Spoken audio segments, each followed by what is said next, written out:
China's leader calls on his military to become the world's best by 2050. The Chinese military has come a long way, but it's still got a long way to go. China's leader Xi Jinping has called on the People's Liberation Army, the official name of the Chinese armed forces, to become a top-ranked military by the year 2050. Once a backward army that relied on manpower to address a shortage of technology, the PLA now plans to build a modern fighting force the equal of any other, including the United States. As recently as the late 80s, the People's Liberation Army relied on raw numbers of obsolete tanks, artillery, aircraft, and ships to practice a mostly defensive military posture, designed to draw an invader deep into the country's interior before destroying it with counterattacks and guerrilla warfare. It was an obsolete strategy even at the time, made clear by the liberation of Kuwait in March 1991. Saddam Hussein's army, fielding weapons similar to and in many cases identical to China's, fell apart in 100 hours. China's leadership realized it could no longer rely on a military doctrine developed in the 1950s, and immediately set about to copy Western armies, navies, and air forces, emphasizing quality and high technology over quantity. An arms embargo enacted after the 1989 Tiananmen Square massacre cut off the flow of weapons from the West. China was forced to buy weapons from Russia, develop them internally, and conduct industrial espionage to steal military secrets from the United States and other countries. In the meantime, Beijing rapidly accelerated its defense spending, with double-digit annual increases in the country's defense budget in a bid to create a professional, technologically advanced armed forces.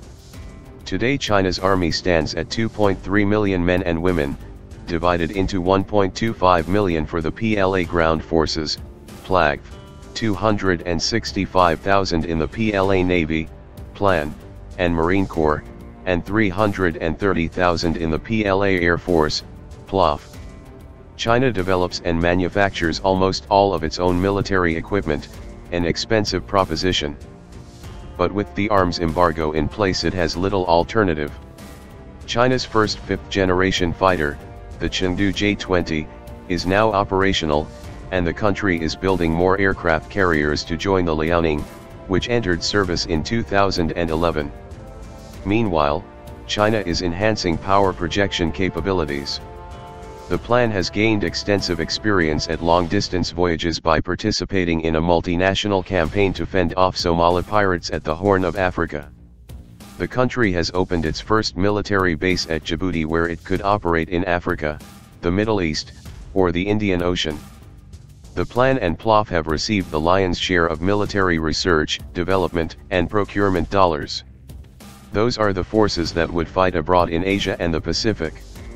Internally, the Chinese military has been streamlined and pushed towards becoming a reliable fighting force.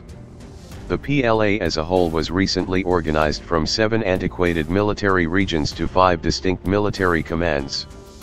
11's nationwide campaign against graft and corruption has not spared the PLA, with general officers sacked for taking bribes and enriching themselves at the expense of the armed services. 11 is also ushering in a new generation of officers, and recently 2 prominent generals disappeared, the theory being they were considered not professionally minded enough.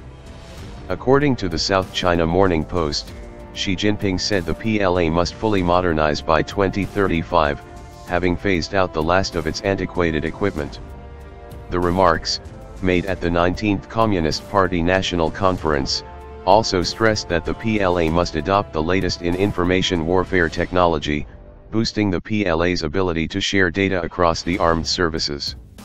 By 2050, the PLA must become a top-ranked military, which presumably means expansion to parity, or something like it, with the United States military. Will all this happen?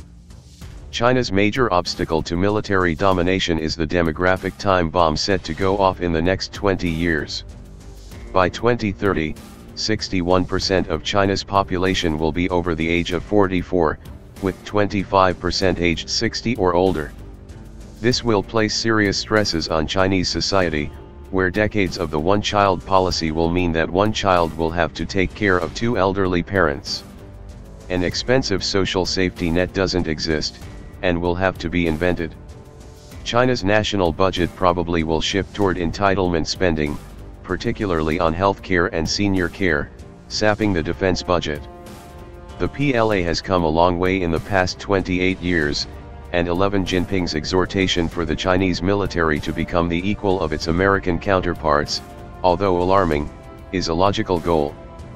Still, China has a long way to go and faces a number of challenges to get there.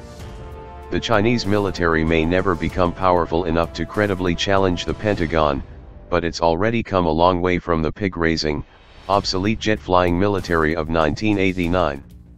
The next 33 years will be fascinating, and perhaps a little frightening, to watch.